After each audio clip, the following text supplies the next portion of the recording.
All right, our speaker this evening is Dr. Elise LeDuc. And Dr. LeDuc received her doctorate in botany from the University of Texas at Austin. She recently retired from her position as adjunct professor of horticulture at Texas State University, where she taught a variety of courses, including propagation of horticultural plants, landscape design, landscape management, and organic gardening. Prior to joining the faculty at Texas State, she served as the director of education at the Sarah P. Duke Gardens at Duke University, where she developed a strong lifelong learning program, including several certification programs. Her presentation tonight will focus on Texas native geophytes. Geophytes are plants which have an underground storage structure, and while we often think of tulips, daffodils, and iris as primary examples of this type of plant, many of our favorite Texas natives are also geophytes. Dr. LeDuc, welcome. Thank you very much, Laura. Let me get the share going.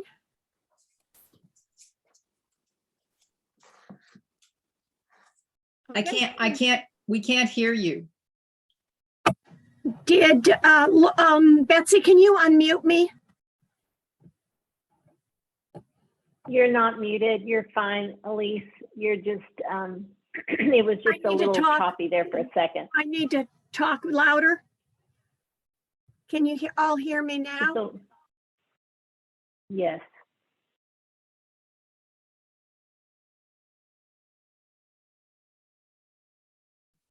Let me.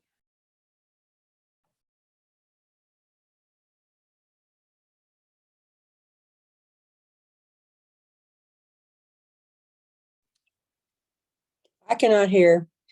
Would it help if I hit share sound, Betsy? You're good. You're good, Elise. We can hear. I can hear you. I think if you just go ahead and get started. It was a little choppy when you first started. Okay. And maybe we should ask everybody to just stop your video presence. That might, there's some people believe that if you have your video on, it might change the bandwidth just a little bit to the negative. So everybody just kind of let your video, stop your video, share. Okay, basically the objectives of tonight's talk are to define the term geophyte. It's not a fossil, Sarah. And we're going to explore the different types of geophytes. And then we're going to look at the different native plants of Texas that are geophytes. And I'm going to do that by the type of geophyte that their storage structures are.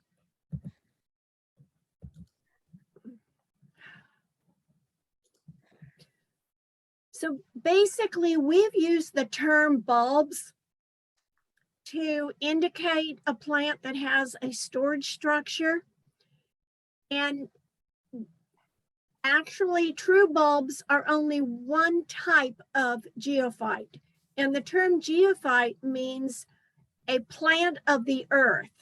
Geo meaning earth, phyte being plant.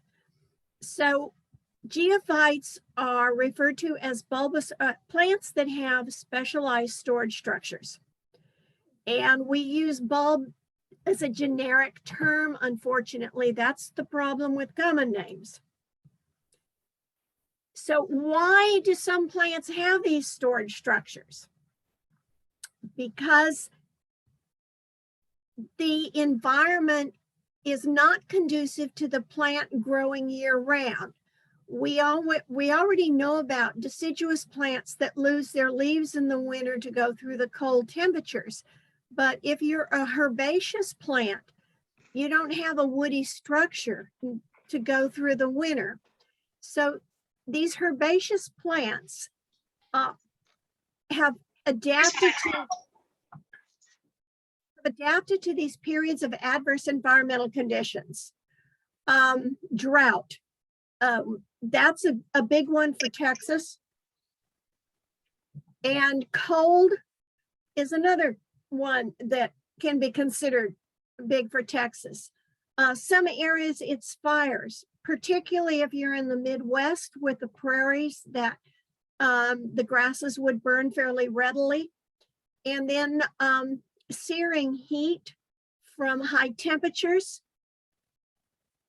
There is in some parts and in some habitats, there's only a small window of ideal temperature and water and air and nutrients available to allow that plant to survive long enough to flower, reproduce, or set seeds before the weather again becomes too hard or harsh for it. It was really interesting. I was doing a flower show in Oregon, and someone brought in a lupin from a vernal pool. And okay, a lupin is the generic common name for bluebonnets and all others in the genus Lupinus. And it had, but this particular little lupin had a rosette of leaves, and then it had two absolutely huge cotyledons the size of quarters. And it made sense because sometimes those vernal pools dry up very quickly. So it was their backup plan, so to speak, so that if things went bad, they could still flower and make seed before the cotyledons dried up as well. So let's look at the different categories or types of geophytes. We have bulbs, we have corms, we have rhizomes, we have tuberous roots, we have tubers, and tubers are different from tuberous roots. And then we also have bubbles or bulblets. So let's look at each one of these groups or types. And the true bulbs are composed of a flattened plate or compressed stem. Think of a stem and think of putting a vise on either side of it and squeezing it down. And then it has modified leaves attached to it. And basically, if you want a picture, think of an onion. So much of the reforms, the protections around. Hang on just a minute, I'll cancel that. Civil liberties in America grow up out of.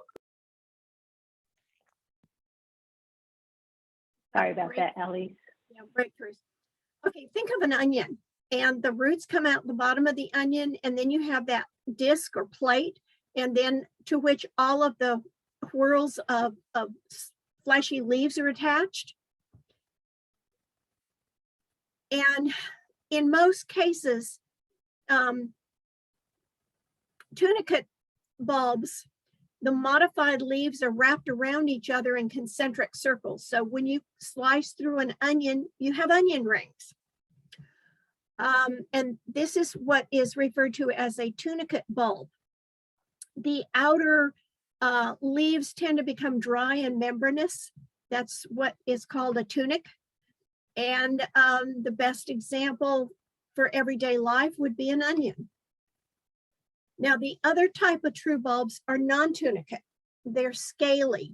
And instead of flashy concentric rings of leaves, they have scaly individual scales that are in sort of in rings or whorls, and they are all attached to a basal plate from which the roots will come. The best example of that is a lily bulb. To give you a pictorial idea, here's the lily bulb, and each one of these individually is a scale. And it's what's fun for my kids in propagation is if you peel off each of these scales with a little bit of the basal plate attached to it, you can root it and it will produce new baby bulblets. And then each one of those will grow into a new flower or bulb, such as a lily. And of course, the amaryllis is another example of a tunicate. So mostly it's lily bulbs that are the non-tunicates that you would be most familiar with. There are, and I haven't figured out how to get this out of the way. If I could get this back up there, I will. Oh, you know what? We're going to put it down here for now. Native bulbs, and there are, I believe, about 19 different native Texas plant species that have as their storage structure a true bulb. So let us look at some of those.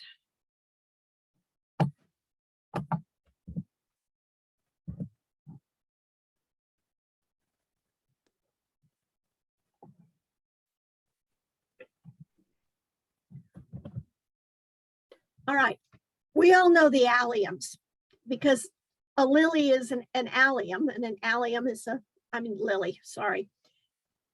Allium is the generic for all of the onions and associated garlic and other materials. And we have several different species of allium native to Texas. One of them is the white, and I believe this is the false garlic, is Allium canadense. Found here in the hill country as well as other areas of the state. One of my favorites here, early blooming, is Allium drummondi with its pink flowers.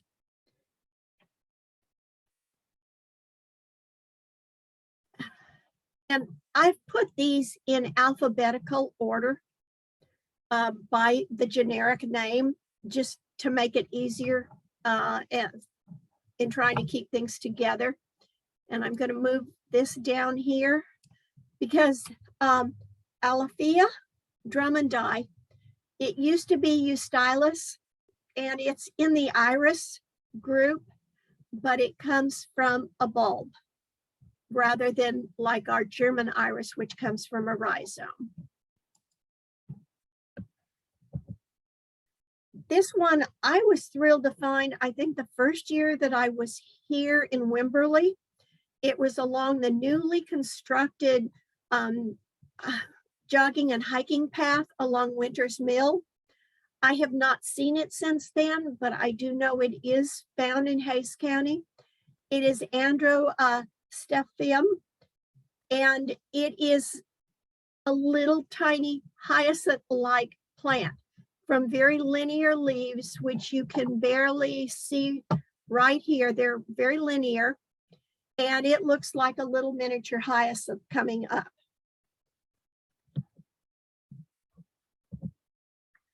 We all know the rain lilies. There are 3 different species, genera of what are commonly called rain lilies. Couperia is our most common around here in the hill country. And, you know, I straightened this all out picture-wise, and now they've all gone back. I don't know what happened. So I apologize. I spent a lot of time yesterday trying to get these things all straight, and they're not coming through. So sorry about that. So this is our traditional rain lily, a Couperia.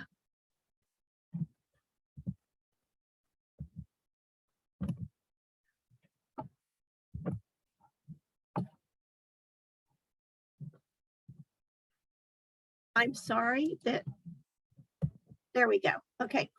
The next one is the crinum lily.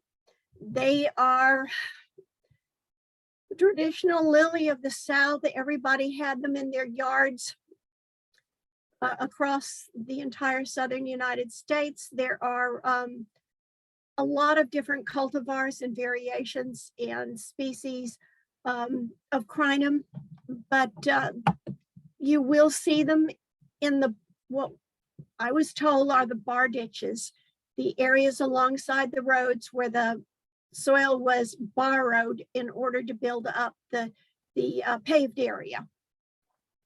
So crinums, the interesting thing about a crinum is it has contractual roots. That is, the original seed may fall onto the ground and grow in, develop a bulb. And if you have ever tried to dig up crinum bulbs, you will appreciate this. For every year, the roots on the bottom of the bulb contract. And when they contract, they pull the bulb further into the soil. So that if you have a 20-year-old crinum bulb and it keeps blooming every year, it could be several feet down into the ground.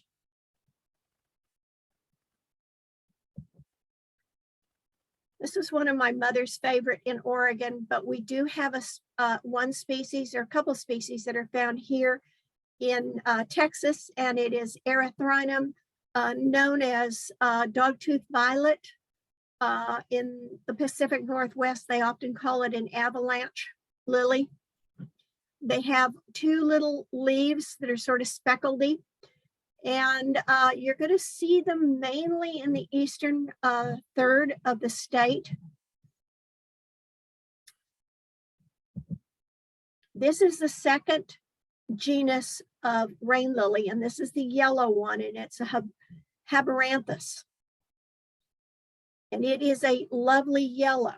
Now, rain lilies make the most of instant weather, so to speak.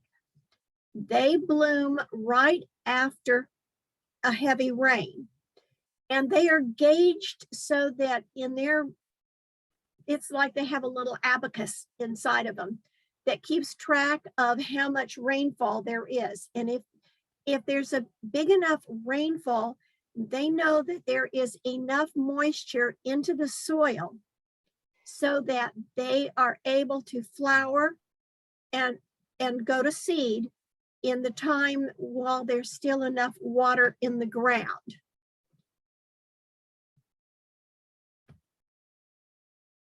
Let's see. Okay. There was anything else that I was going to say about it? Hymenicalis, spider lily, is found along the Gulf Coast in all the bar ditches and in the wetland areas along the major rivers, as well as a lot of the coastal wetland themselves.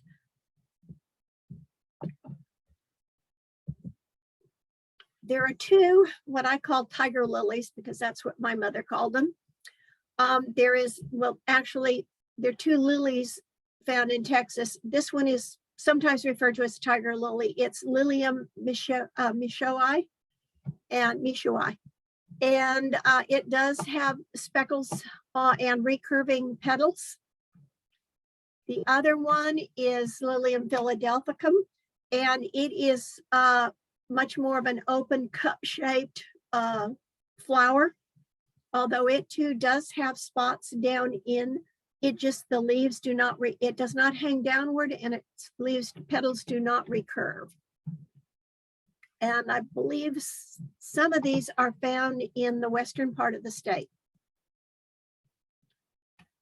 Nemostylus celestial is a common name for these. And this one has actually passed, these are in the iris family. They're like a giant blue-eyed grass in a way. Flowers are only open for one day. And if they have not pollinated by the end of the day, enough pollen may fall as the stigmas curl back around that you may get some pollen on some of the, from the anthers onto the stigma and get pollination. This is Northoscortum bivalve. This is your crow poison. And this is the one you need to truly be able to identify from the Allium cadens, because this one's poisonous, but it has a bulb, and the Allium also has a bulb. They're both small clusters of white flowers at the end of a scape. And so these have just a yellow base to each of the petals. And it is the most common roadside and grassy area plant in the early spring. But please do be aware that that is not one you want to dig the bulbs and eat. Oxalis is native nice purpley pink flowers growing in the woodland areas, often in shaded areas. This one is a rather intriguing one. It has basal linear leaves. Looks like a giant, well, the foliage looks lily-like. It's Skolnefkodlon. And it is called the green lily. It puts up a spike that's probably maybe almost 2 feet tall, anywhere from a foot to 2 feet tall, and tiny little flowers all the way along the scape.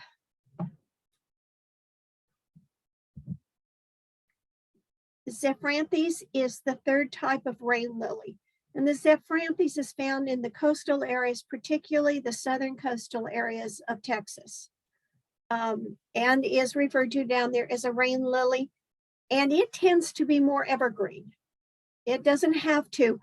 The Habananthus and the Couperia, both, the leaves will usually come out during the cool months in the fall and winter, and there may be absolutely no foliage there when the flower spikes come up. The flower spikes are triggered by the rain, but the leaves will often be there just simply during the cooler, fairly moist parts of the year. So in the summer, you don't necessarily see much of the rain lilies, except the Zephyranthes along the coast.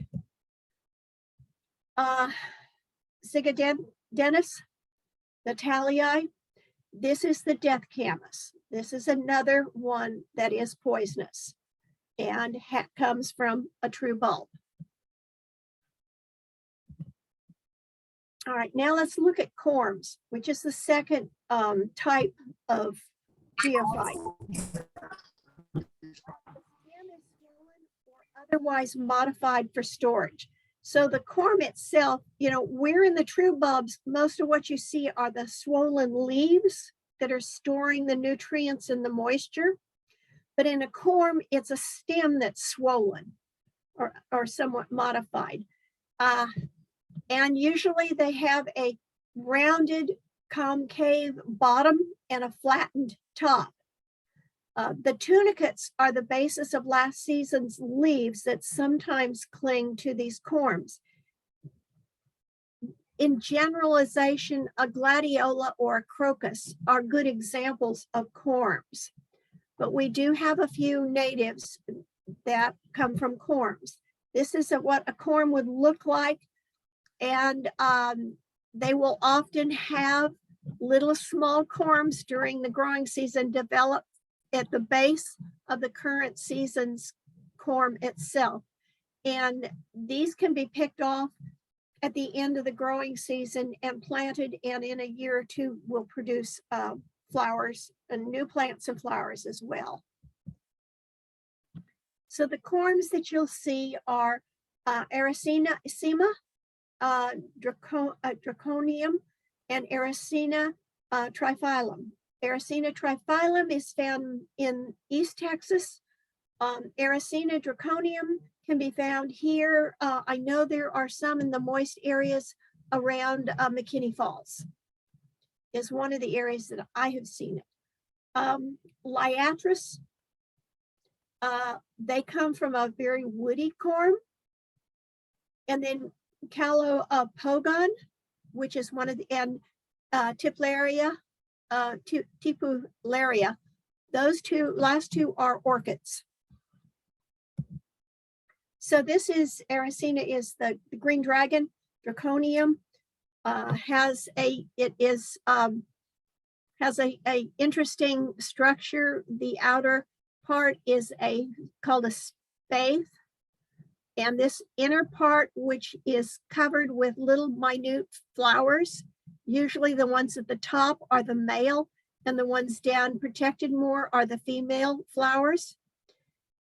And this structure is called a spadex. This is Ericina triphyllum. This is Jack in the Pulpit. As I said, it's found in the eastern third of the state. Liatris, there's about 12 different species of liatris throughout Texas. And there is one interesting one that grows in sandy soil around Rockdale, and it has yellow flowers. It's the only yellow flowered one that I have ever seen, and it is quite showy in August. But most of the liatris are going to have these pink to lavender flowers, usually in August, but sometimes in late July. Calopogon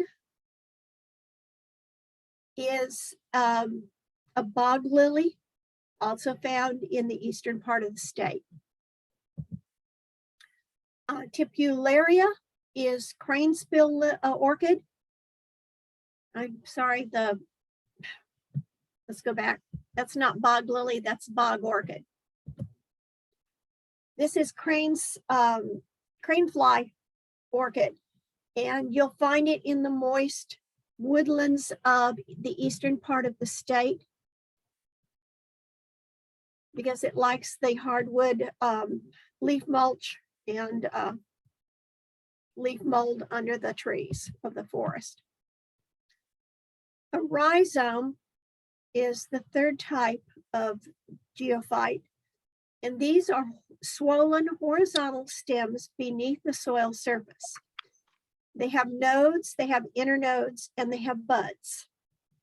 Our German iris is a real good example. So are many of our native iris that are found throughout the state.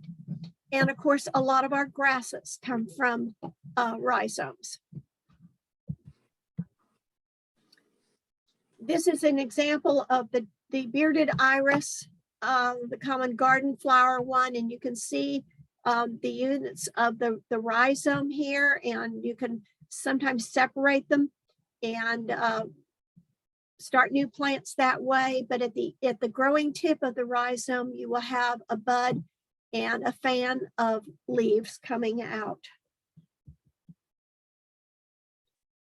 There are two different types of rhizomes. There are the pachymorphs, which have a determinate type of growth, which means that it stops at some point, that they terminate with a flower spike. And your leptomorphs have an indeterminate type of growth and just sort of keep growing and traveling around, so that when you plant them in a garden, they're not going to stay in one place. They're going to keep moving around. So these are rhizomous plants: Acornis canna, Iris, Nulumbo nufar, Nymphea, Polygonatum, Thalia, Triantha, Coral rhiza, and Cypripedium. The last two being orchids. This is Acornis, which is actually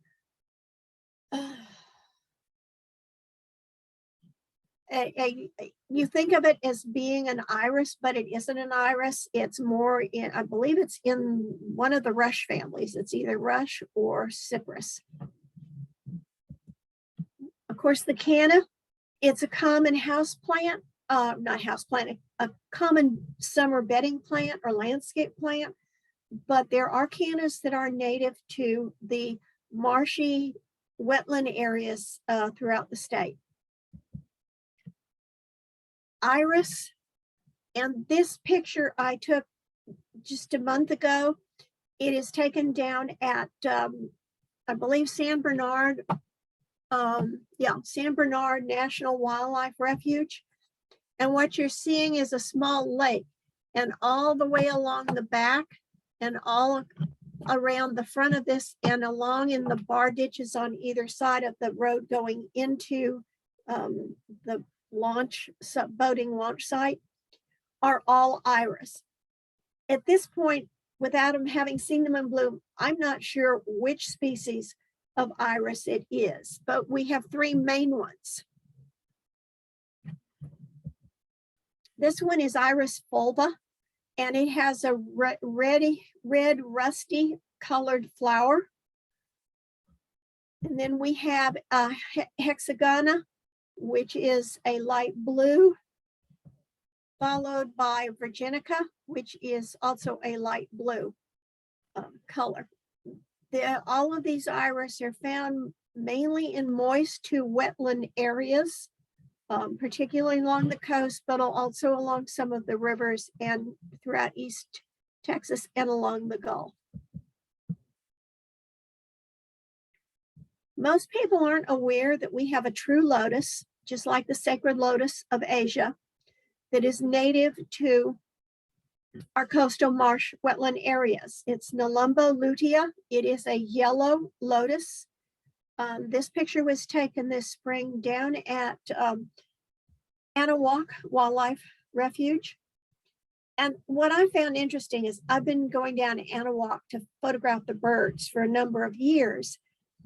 And last fall, I noticed that because we'd had a number of hurricanes the previous year that had come through the same area hitting the Gulf Coast, just on the Louisiana side of the state line, that all the cane had been knocked down and absorbed, and it continued. So this summer, because there was not a whole lot of cane, there was a lot of open water, and the lotus took advantage of it and filled the waters almost solid with their foliage and their flowers.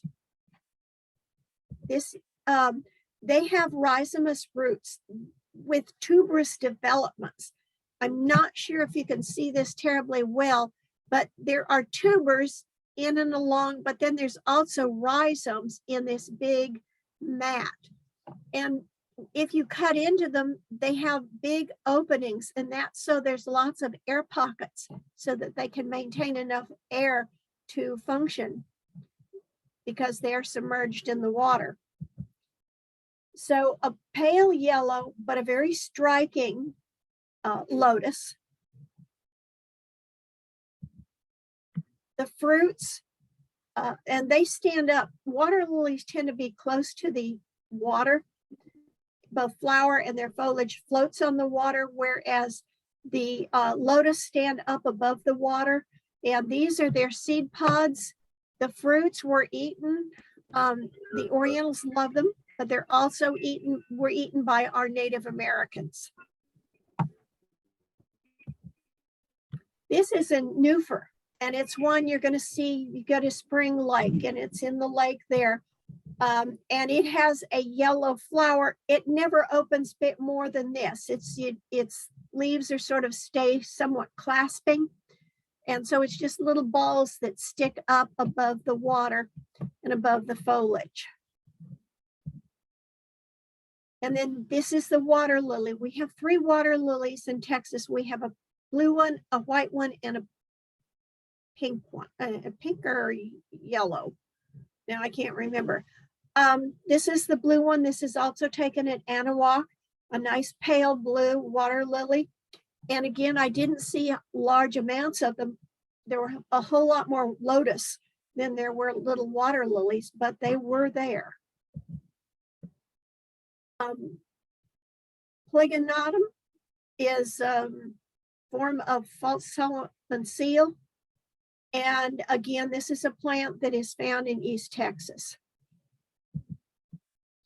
Thalia is a wetland plant living in the water, and again has a nice rhizome that will travel. I believe it is a leptomorph and keeps moving and traveling. Tarantha racemosa. Right now I can't think of the common name of this one, but I think it's a little bit like a false lily of the valley or something like that. I can be stand corrected. Coral rhiza is an orchid that's found here in the hill country. It's a saprophyte. That is, it lives off of the leaf mold under the live oak trees or other hardwoods. And it blooms in March, and it comes up maybe 6 inches more or less, maybe a little more, maybe a little less, and all you see is the flower spike. There is no foliage for this orchid. It lives off of the leaf mold and other nutrients that are in the soil. And I have found that if you don't get enough moisture in the wintertime, you may not get any coral rhiza coming up in the spring. So some years it comes up, some years it doesn't. Some years you have a lot more than you have in other years. But because it's sort of a browny terracotta color with a little bit of white, they're really hard to spot. The Cypripedium, or lady slipper, is very showy, and again, it's found in the eastern part of the state. One thing about the orchids is that they have a symbiotic relationship with mycorrhiza in the soil. And so trying to dig these plants and bring them into your own yard will not work, because they have to have the mycorrhiza that are native to the habitat in which they're growing in order to continue to survive. So you don't muck with the orchids. You either get seed and hope that they grow, or you enjoy them where they are. Tuberous roots. These are thickened, modified roots. The best example for all of you would be the sweet potato. Even a carrot root. The picture on the right is actually an anemone. The sweet potato, what it is that only one end is the shoot crown. The rest of this is root. You can take off this part with part of the root and the crown and grow a new plant.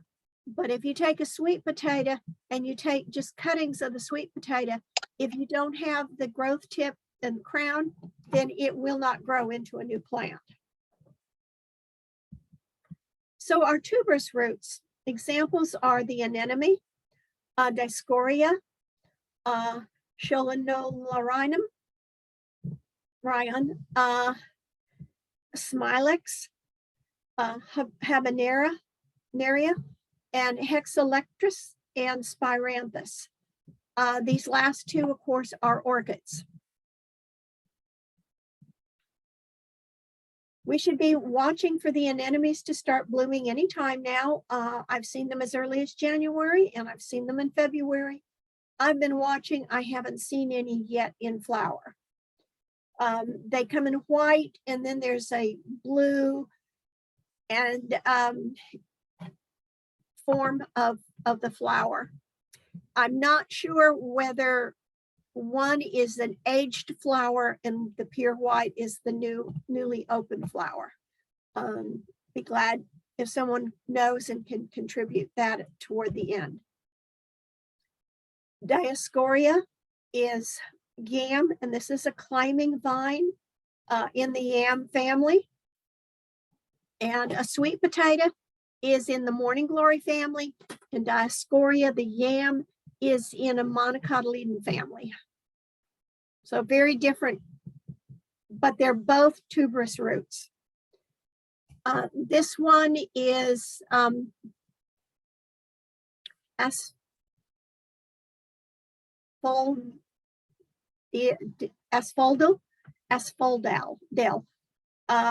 It is a showy flowering plant, and I'll see if I can move this away, and you can see that it's Scolnolirion. And you'll find this on the outcroppings of the limestone areas, as you can see in this picture.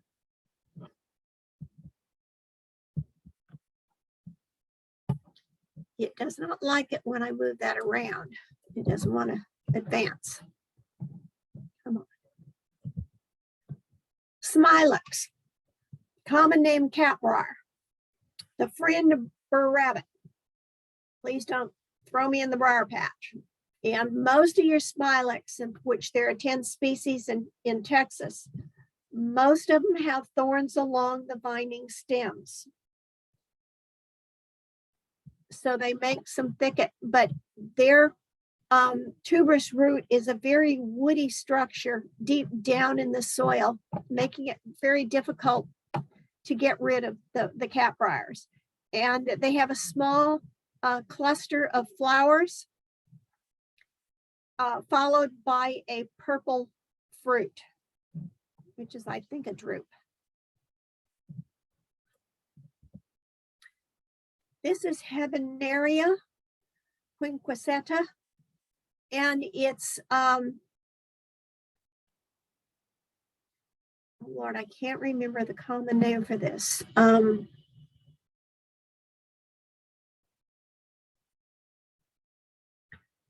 It's one of the bog orchids. It's found in the wetland areas along streams, predominantly in eastern Texas, but it gets a little bit further west. This is Hexalectris, and this is another saprophyte like Coryza, only the flowers are about 4 or 5 times larger than the little Coryza. And I found this one at Warbler Woods, in the woods, and I think they had said they hadn't seen it bloom in over 10 years, maybe longer. So they were so thrilled that it had finally bloomed again. So it's a fairly rare orchid, but you will come across it underneath the live oaks and the hill country juniper, the ash juniper. This is Spiranthes, which is ladies' tresses. And these pictures are both ladies' tresses that I took out on Red Hawk Road just outside of Wimberley. They were taken in the fall. So it's one that comes up along the seepage areas where the water is seeping through the layers of the limestone, and there's just enough seepage for the ladies' tresses to survive in an otherwise very harsh environment. Tubers. I actually don't have any examples of tubers in the native plants that I could find here in Texas. The best example of this swollen underground stem is that of a potato. So moving on. Patty, if you want to watch it, you're welcome. You get some credit for it. So the modified stem, if you know anything about gardening, you can cut as long as you have one of the eyes here and a piece around it, then you can get a whole new plant. So it differs from the tuberous roots in that aspect. Now let's look at a few. There's some that just don't fit either category very well.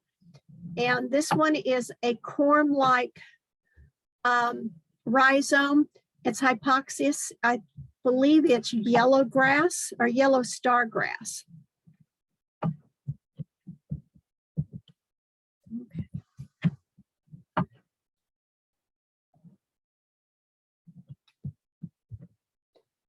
This is a rhizome-like structure. This is bunch flower.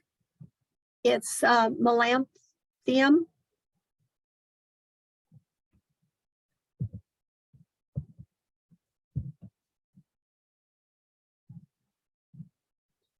And then this is Manfreda. It has a bulbous crown and it has very flashy leaves that are fairly broad and speckled, sort of leper-like in a way, and then a very delicate flower spike from the center of the basal rosette with little tiny lacy little flowers coming up, very lily-like, but are not a true lily. Meanthium racemosum is, I believe, false Solomon seal. Again, this is one with a scaly rhizome and is found in East Texas. The trilliums, they're my favorite, but they have tuberous rhizomes, and this is Trillium gracilli, And it has, the trilliums have just the 3 leaves and then 3 little petals coming upward at the center of the 3 leaves.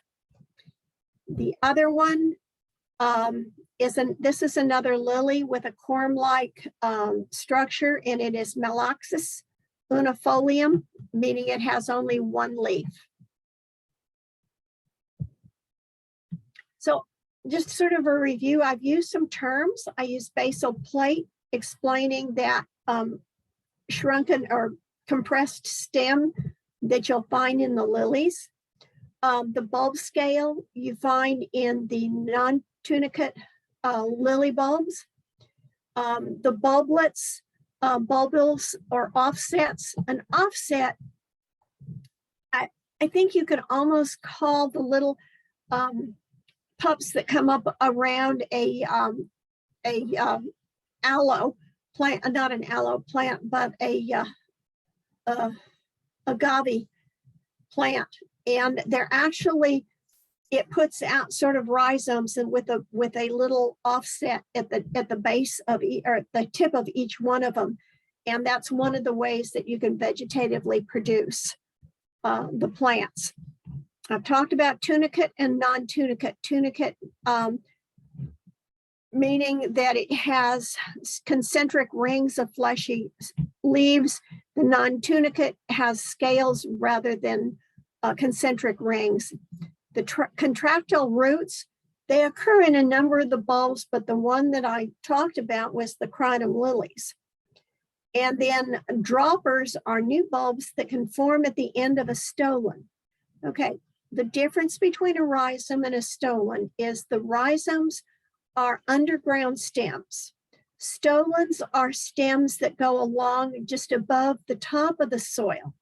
The best example of a stolon would be a strawberry plant that puts out a stolon along the side, and then it has a new little plant that starts at the end of it. Well, with droppers, at the end of that stolon, a bulb will form that pushes down and buries itself into the soil. Here's some examples of bulbules or bulblets. Here is a garlic or some of the other onions that we have, native alliums. And of course, these are our lilies, which are pretty commonly will put out bulbils or bulblets. Bulbs are usually categorized into spring flowering, summer flowering, and fall and winter flowering. Of the geophytes, a lot of them are spring flowering. We do have a few fall and winter flowering ones, and Liatris is probably the best example of a summer flowering bulb here. Just to understand flower bud formation and flowering, obviously the bulbs have, or the geophytes have 2 distinct phases or stages. They have a vegetative stage that is strictly foliage, and then they have a flowering stage. Now, in some cases, the flowering stage comes at a totally different time from the vegetative stage. And the vegetative stage ends when the foliage dries up and drops down, becomes part of the mulch. And as I said, sometimes they bloom first and then they put out the foliage, and sometimes it's foliage first and then the flowers. There is, and the interim part is your dormant stage, which is really important because that's the stage where it can go through adverse temperatures because it's underground and it is not as affected by drought and fire and rain or lack of rain or heat. Vernalization, and that should be V-E-R-A-N, or I'm sorry, V-E-R-N-A-L, vernalization, is a unique process in some flowering plants and in some bulbs. For example, a tulip bulb, when you plant a tulip bulb in the fall, all you are planting is a storage structure with leaf primordia or basic leaf structure within it. There is no flower in October when you plant the bulb. It needs a fertilization. It needs a period of cold temperatures. And these are cumulative. And during the cold temperatures, the biological process continues and develops the flower bud so that it's ready to grow when the soil warms in the spring and it's time to start growing. It's really more of a primordia when you plant it and eventually develops. You see this in fruit trees as well. Example is our peach trees that do not have, they have what will become both foliage and flower buds. But at the time that they lose their foliage in the fall, there's only leaf primordia in them and maybe a tiny flower primordia in some. But during the cold period of winter, and it sometimes takes a short number of chill hours, and sometimes it takes a long number of chill hours. But like an abacus, the plant keeps track of the number of hours the temperature drops below 40 degrees. And that the cumulative time is the chill hours required before the plant will flower. And in the example of peaches, we have some peaches that only take about 400 or 500 chill hours, and those are ones that you can grow and have peaches in Houston. But up here in the hill country, you want one that needs at least about 1,000, maybe a little bit more. And the problem is that if we get warm temperatures in January, it might think about leafing out, but it won't flower because it does not have enough chill hours in order to flower. So it's a way of getting past those funny sort of yo-yo weather extremes that may happen, because it has to have. But the problem is that if it gets to that 1,000 or 1,500 hours by March, and then we get a late freeze in April after it's flowered and the little fruits are set, then you lose a crop. So that's basically my talk. Most of the photographs are mine. However, a number of them came from the Lady Bird Johnson Wildflower Database. I have permission from them because I had developed this as a course for the Wildflower Center. So you can find a lot more under the native plants on the Wildflower Center and in their photographic database. And I would like to take this time for those of you who are interested in additional credit that if the class makes next month, I think it's the 8th of March, it's a Tuesday evening, I will give a live presentation at the Wildflower Center on the native orchids of Texas. I'll take questions. Okay, thank you so much, Elise. That was, well, you covered a lot of information in a very short time. I could definitely take another class on geophytes. And some of these may have sort of been answered in the process, but I'll take them in the order that they popped up. Does the native anemone have a corm, or is it, wait, let me see if I was right. Is it just a tuber? No, it's a tuberous root. It's a tuberous root, okay. And some people have seen those blooming and dripping, it looks like. Oh, good. Yes, and then, hang on one second. I know it's getting a little bit late. They should have been up in early February. Well, like you said, the yo-yo weather, I guess. Yes. And this you sort of addressed, I know, because there's things that are combinations of these categories. Is it correct to say that just because a plant has rhizomes does not make it a geophyte. For instance, many grasses have rhizomes. Correct. And if they are like a bamboo that really stores nutrients in them, and they can go through an adverse time, then they're a geophyte. But if you take St. Augustine grass, yes, it has rhizomes, but it is not a geophyte because it's there year round. Okay, that's, yeah, okay, very interesting distinction. And then are any of the geophytes that you presented particularly deer resistant? Yes, no, maybe?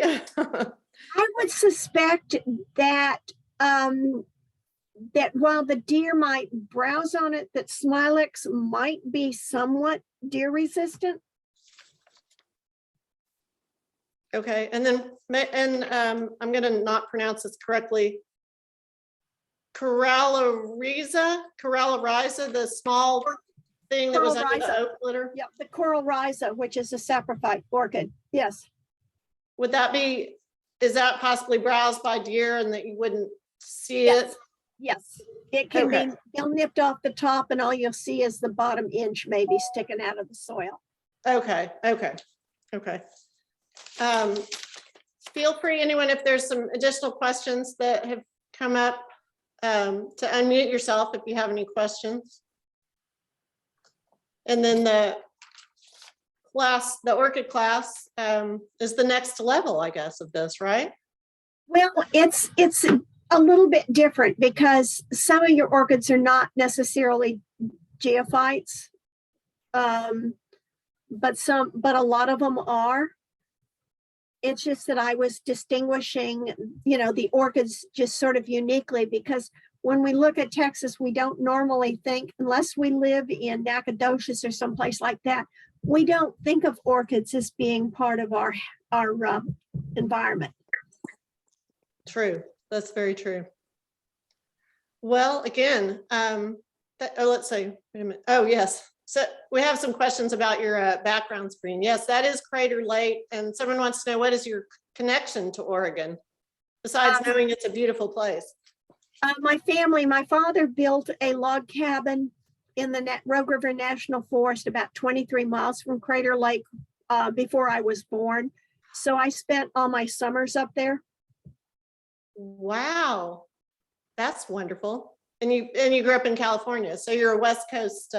I'm a West Coast girl, and I just gave a talk on photographing the mountain flowers of Oregon to the photography club in San Marcos. Oh, wow, that's great. That's great. Wow, we'll have to see if there's a recording of that. That would be very interesting. Well, let's see. Oh, we're asking for to confirm the date of your orchid workshop at the Wildflower Center. Would that be listed on the website at this point? Yes, it is. Okay. If I can get to my phone. And that is an in-person event, right? It's my understanding at this time that it is an in-person class, which means it will be smaller number of people. Okay. It is March 8th. Okay, March 8th. 6:30 p.m. Okay, March 8th at the Wildflower Center in person, and you can register on the Wildflower website. Correct. That's wonderful. Well, again, Elise, thank you very much for this wonderful presentation. And Betsy, what are the details? It has been recorded, and how will one find those recordings? I will send this to Tanya's Dropbox, and I'm not quite sure what she does from there, but that's what we usually do. Okay, wonderful. Let's see, wait, we have one more. Yes, okay. And if we don't have any more questions, we did have one announcement regarding the upcoming plant swap in dripping. if Laura Zarate wants to unmute.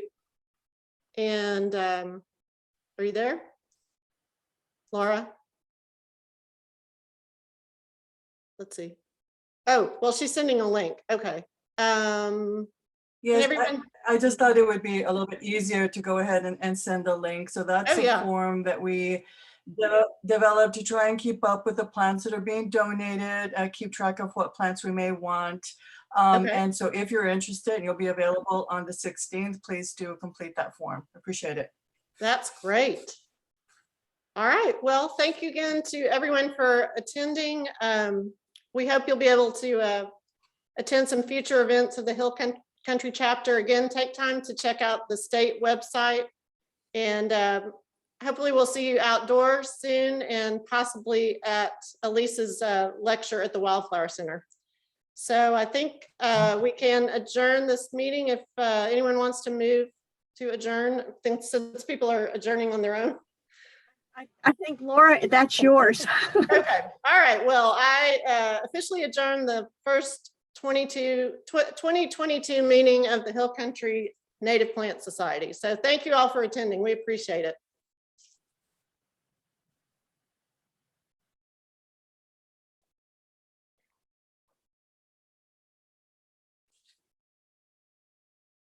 I just thought I'd wait till most everyone was out and then I'll log off. Okay. Yeah. Me too. I always like to wait and see if anybody wants to say anything at the end. Thank you, Elise. It's very nice to meet you and work with you, and you too, Laura. Well, thank you, Betsy. Thank you so much for your time.